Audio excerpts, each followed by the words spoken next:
이번 시간에는 기토의 식간조합에 대해서 한번 알아보도록 하겠습니다. 지난 시간까지는 이제 무토까지 알아봤는데요. 기토는 일단 다양한 형상을 가지고 있습니다. 그래서 대표적인 게 기토는 하나의 사거리 또는 조그만 농가 밭, 길가 뭐 이런 등등의 뜻이 있습니다.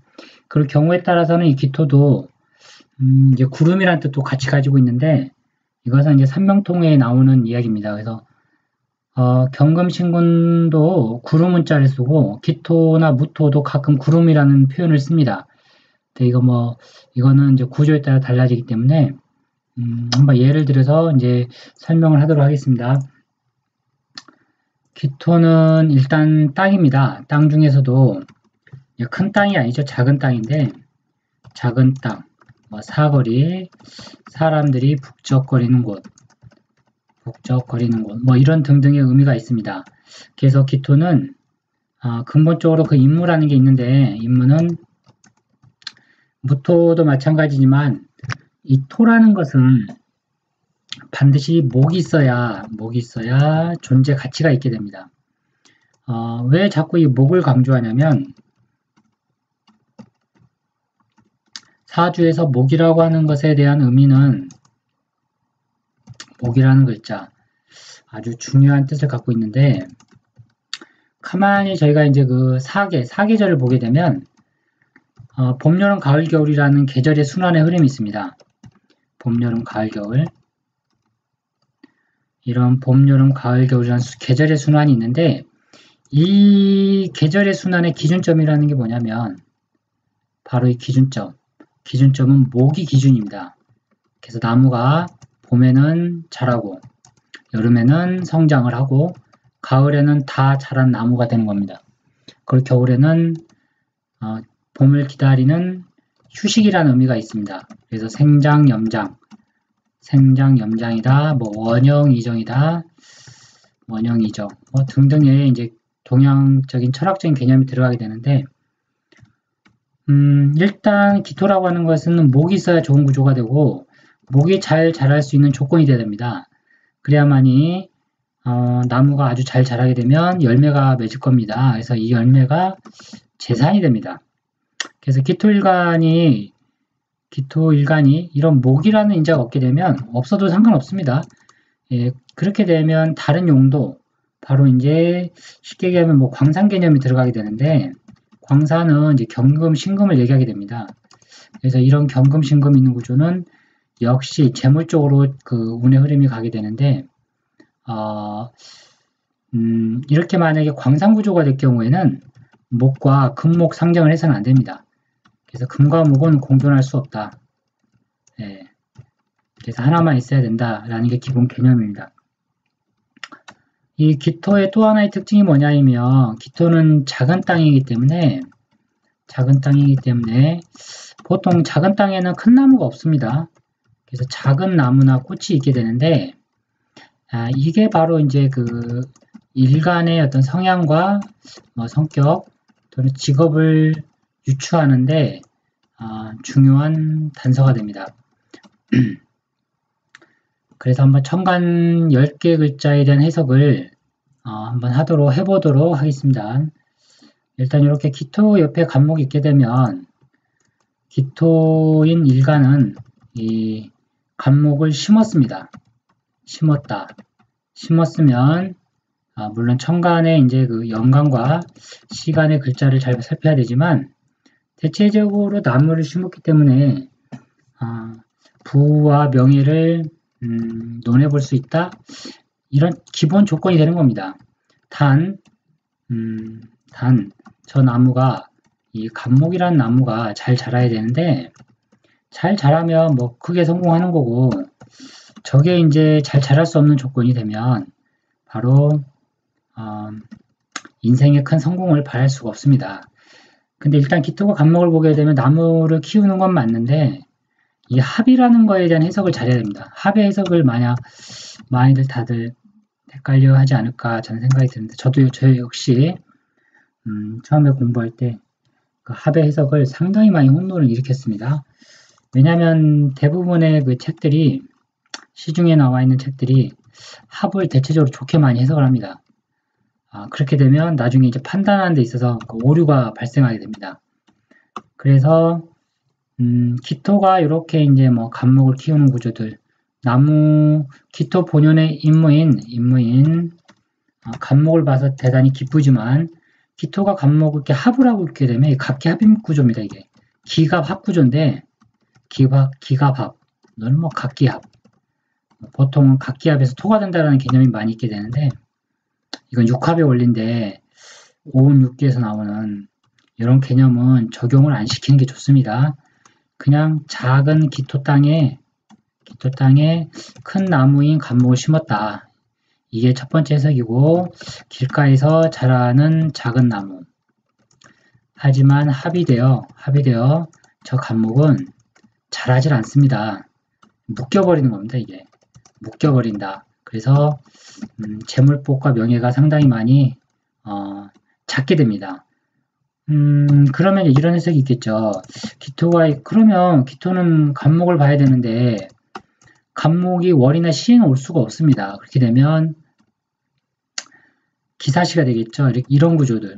갑이 이렇게 오겠네요. 갑, 기, 뭐 이런 구조나 또는 기토, 갑목, 뭐 이런 구조들은 대체로 일단 다 좋지 않습니다.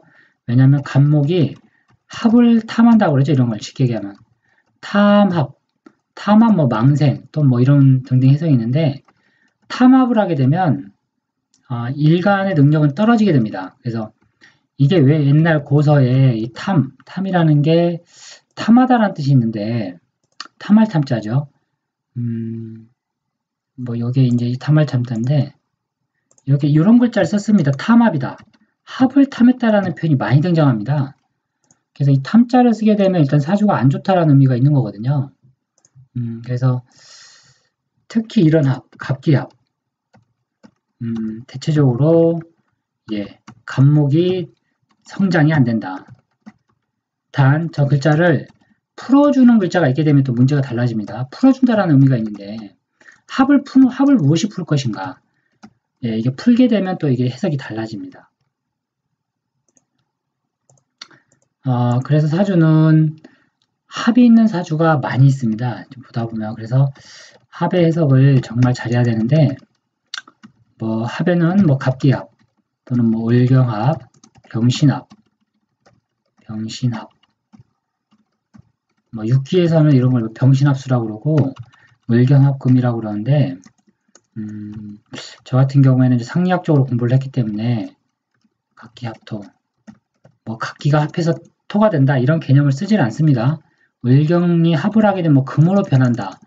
합격 뭐 이런 얘기들이 있는데 합격 그런 것이 이제 격국에 나와 있는데 이걸 갖다가 세운이나 대운통변에 써버리게 되면 전혀 어떤 단선한 해석을 할 수가 없습니다. 그래서 뭐 수로 변한다 이런 거 전혀 볼 필요가 없습니다. 그리고 정임합목, 정임 뭐 합 이런 구조들 정화와 임수가 합하게 되면 목으로 변한다.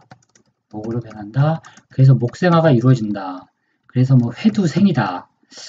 참 이런 좀 한자적인 해석들이 많이 있는데 좀 문제가 있습니다. 뭐 각자 자유이긴 하지만 일단 이렇게 합되어 있는 겨 또는 무게도 합이 있죠. 무게합 이런 합은 일단 근본적으로 묶이는 기능입니다. 묶이는 그 오행의 운동이 스탑돼 버리는 겁니다. 오행의 운동의 스탑. 그러면 뭘 논할 수 있겠습니까? 오행은 자꾸 움직이고 활동을 해야 되거든요. 활동성이 떨어져 버리는 겁니다.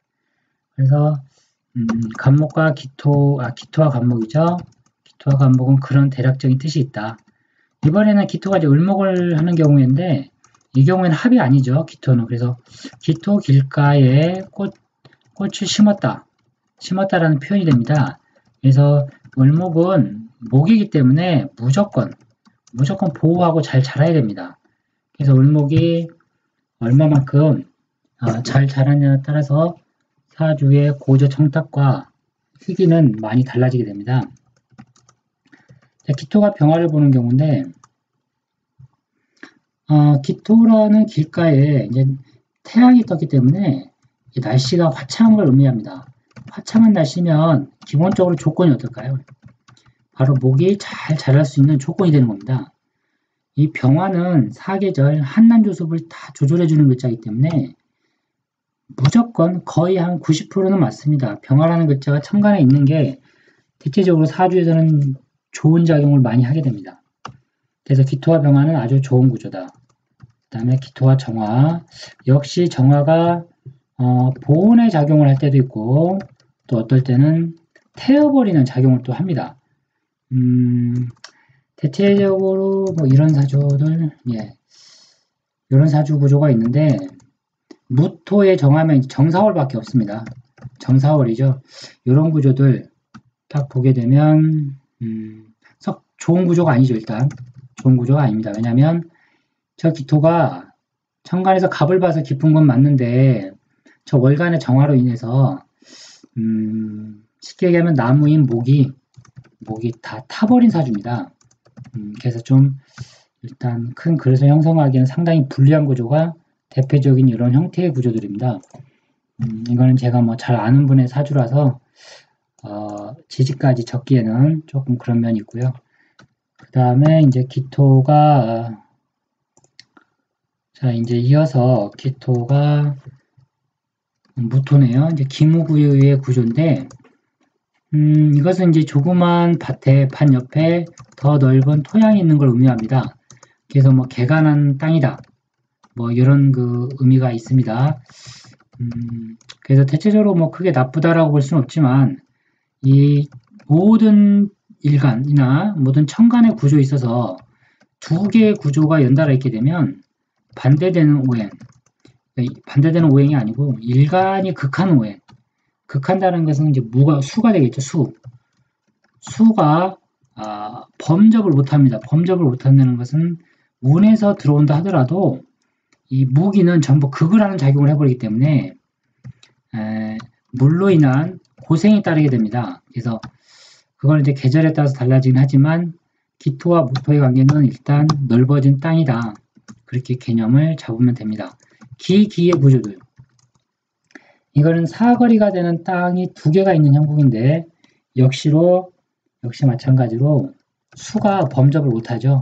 토가 강하게 되면 수가 못 들어오는 겁니다. 이게 수가 재성이기 때문에 운에서 수가 들어올 경우에는 재물로 인한 뭐 풍파, 또 원국도 마찬가지입니다. 이게 재물이 들어올 수가 없습니다. 이렇게 되면 기토가 이제 경금을 보는 경우인데 이거는 땅에 원석인 경금이 놓여 있는 형국입니다. 그래서 뭐 이걸 보석이라고 볼 수도 있고 저 경금을 재물로 봐도 됩니다. 왜 그러냐면 경금이라고 하는 것은 이제 굵고 단단한 건 완성체를 의미하기 때문에 간목이 가을이라는 계절을 만나서 계절을 만나서 하나가 열매가 달린 형상을 의미합니다. 그래서 기토의 경금이 있게 되면 대체적으로 재물복으로서는 나쁘지 않습니다. 제가 옛날 몇 년 전에 한 기억이 나는데 이런 형태 사주들이 기토의 경금인 여명이신데 지금도 기억나네요. 이 사주 가지고 상당 무리가 들어왔는데 제가 딱 보니까 그냥 이거는 바로 남편 문제입니다. 그래서 이혼 문제로 상담 오신 분인데 이 경이 두 개이기 때문에 이게 뭐 식상이다 그것도 틀린 얘기는 아니지만 이 목 자체가 이렇게 되면 죽습니다. 목이 성장할 수가 없어요. 원국에서 이 경금, 신금을 다스릴 수 있는 글자가 없기 때문에 반드시 이혼 문제가 들어오게 됩니다. 그래서 그렇게 상담해 준 기억이 나는데 그래서 기토의 경금은 재물 쪽으로는 문제없다. 하지만 목의 성장을 방해시킨다라고 봐야 됩니다. 이 기토의 신금도 마찬가지입니다. 기토의 신금은 뭐 식신이다 이런 표현을 쓰고 이 기토의 경금은 뭐 상관이다 이런 이제 오행학적으로 격국에서는 많이 나누게 되는데 실제로는 아무런 별 의미가 없고 기토의 신금보다는 그래도 기토의 경금이 낫습니다. 제가 봤을 때. 왜 그러냐면 그거는 이제 계절이나 이런 거에 따른 해석이 많이 달라지긴 하지만 경금은 근본적으로 물을 생하는 바위입니다. 그래서 물을 만들어낼 수 있다는 게 힌트입니다. 이게. 근데 신금은 그런 구조는 또 아니에요. 그래서 그 역할이 다르기 때문에 대체적으로는 기토의 경금이 무난하다고 봐야 됩니다. 이제 기토의 신금까지 했는데요. 기토의 임수가 되는 겁니다. 요게 이제 작은 땅, 뭐 논밭, 이렇게 논밭에 임수라는 큰 물이 지금 들어온 형국입니다. 제가 딱 요 글자를 적으니까 앞에 딱 요게 지금 연상이 되는데 요 구조들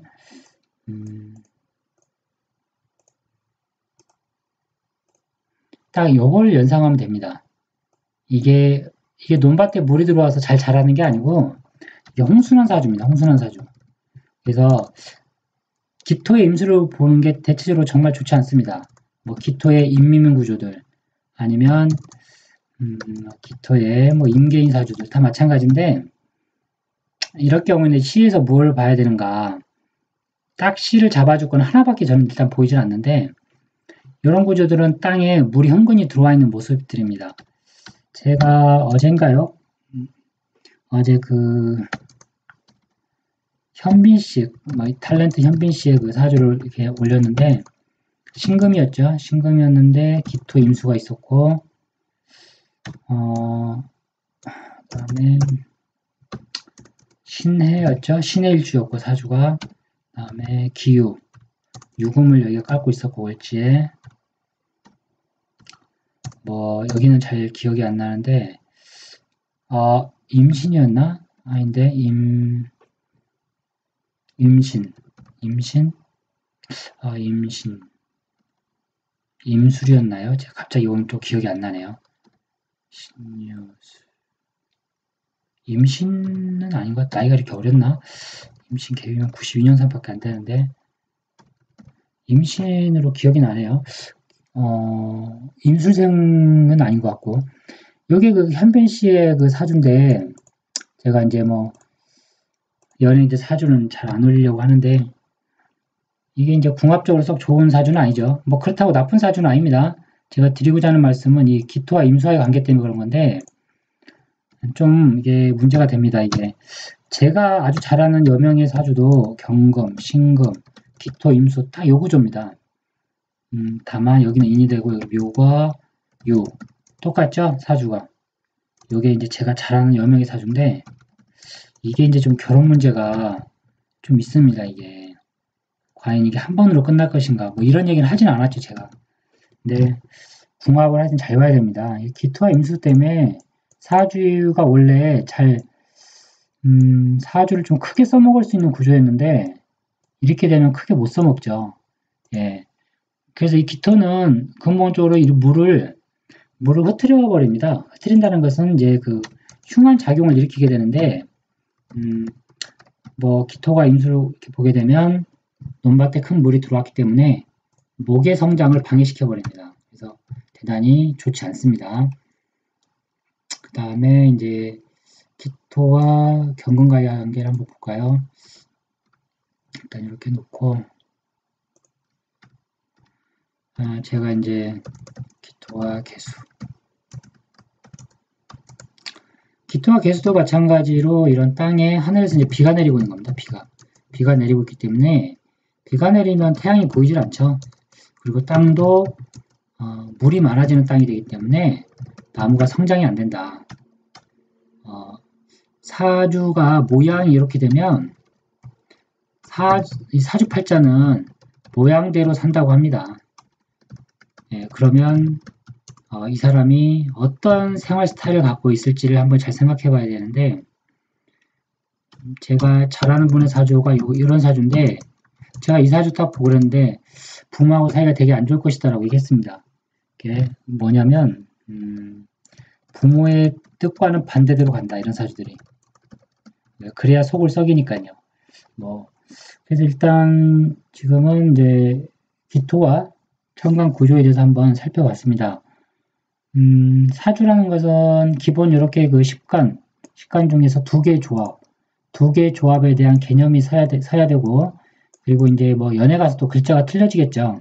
그렇게 되면 또 해석이 달라집니다. 네. 사주는 변화무쌍하다.